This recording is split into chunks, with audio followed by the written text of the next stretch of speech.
So this video might be a little less structured than they normally are. I just wanted to get this idea out to you because I know for those of you who are homeowners or aspiring homeowners, this could be some really valuable information for you to consider in making your primary residence a cash cow. So I want you guys to tune in for a few minutes. This is JP from Blueprint for Prosperity, helping you to increase your net worth, relationship banking, maximizing your borrowing capacity, proper use of life insurance, and the ownership of real estate. I want you to like this video, subscribe, hit the bell icon. I'm uploading content on a daily basis around these topics to help you increase your bottom line. Thank you for your support. Let's get started. So I was reading an article not long ago that was speaking about the national housing crisis we have as far as inventory is concerned. Every market is different. There's over 3,000 real estate markets in the United States. But for the most part, on a national scale, there's a significant housing shortage. Several million homes short versus those who need housing.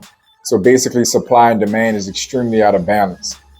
For the last decade or so, there have been a number of factors that have minimized the amount of new construction that we have normally seen in the United States. And this has caught up to us in recent times.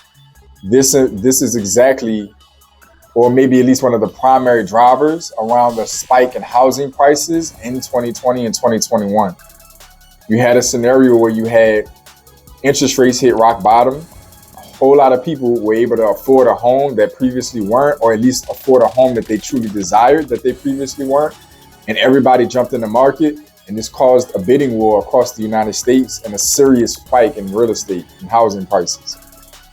So how does this plug into those who are existing homeowners that may be catching this video, or those who are aspiring homeowners, or even if you're looking to buy your next home and you're looking to make it more of a smart financial decision than just an emotional decision? Many of you may want to look into your local zoning of wherever you plan to buy or currently live and start to assess the availability of adding an ADU to your home or the home you plan to buy. Buy a home that will allow you the ability to realistically add an ADU. What is an ADU? Additional dwelling unit. This is a phenomenal opportunity in the real estate market right now for the everyday American who may not be some real estate investing mogul or business owner. This could be an opportunity for you to directly increase the value of your property and maybe even add some cash flow to mitigate your mortgage. So an additional dwelling unit is exactly what it sounds like. It's adding an additional living space to your existing property. Some of them are considered mother-in-law suites. Some of them are basically small apartments over garages or converted garages. And sometimes if you have the space, you can just literally build it out on your existing property. It could be a detached or attached part of the property, but it basically has its own living quarters, bathroom, bedroom, kitchen, the essentials of a living quarter. This could be a phenomenal opportunity for many of you who are looking to make your primary residence an investment. There's been this whole spin in the finance space around whether or not your primary home is an investment or a liability. And whatever end of the spectrum you fall on, this is your opportunity to either turn it into an investment or increase its value as an investment. This would be particularly strategic for those of you who buy properties that may be or currently own properties that may be a little bit smaller in square footage than the existing neighborhood average home square footage. So for instance, if you're in a neighborhood where the average home is about 2,000 square feet, but your property is 1,600 or 1,700 square feet, you could add that additional 300 to 400 square feet, add a full living quarters, kitchen, bath, bedroom, or a studio, add that 300 to 400 square feet, and immediately boost the property value by tens of thousands of dollars. If you have a garage that you're not really using or you're willing to sacrifice, you can get it converted to an ADU and literally add tens of thousands of dollars in equity. And again, if you're willing to, depending on the zoning, if you're willing to either short-term rent this out on an Airbnb type of opportunity, or mid-term like traveling nurses, or long-term to a long-term tenant, you can be adding hundreds of dollars or thousands of dollars in cash flow to your property. So many of you who are either already living in a home, you need to check with your local county or parish, depending on where you live, on zoning to find out the availability of adding an additional dwelling unit to your property. Some counties may have some red tape around this. Some counties may be all for it.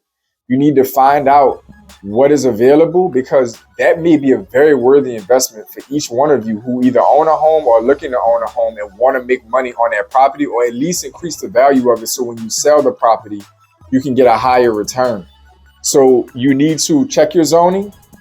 You need to get an estimate from a contractor, and then you need to figure out financing. So you need to find out if it's okay to add an additional dwelling unit. You need to get a contractor or a few contractors to bid and let you know how much it's going to cost, so you can figure out if it's within your wheelhouse and if it's going to be worth it. You need to find out financing. You also need to find out if you're planning on renting that space while you're living there. You need to find out if it's going to bring in enough profit to pay for itself and put money in your pocket. It may or may not be the case, depending on the rent that you can attract, your neighborhood, the market at the time. There's a slew of factors that goes into that, but this is something to put on your mind. So some of you who are waiting on the sidelines while the economy is in a wild spot right now, you may have cash or access to financing to make this possible in a short span of time. This could be a cash cow for you. This could be an equity play for you. Instead of just sitting on the sidelines paralyzed by the news and by the crazy real estate and stock market that we're in right now, this could get you off the sidelines. This is food for thought. Again, check your zoning, get a bid on from a contractor, do your homework if you plan to rent the property out while you're living there, and find out what your financing options are. You're going to pay cash or you're going to finance it, and what financing tools you have available. Get in motion. This is your opportunity to add to your bottom line, increase your net worth, and use your existing resources to do so.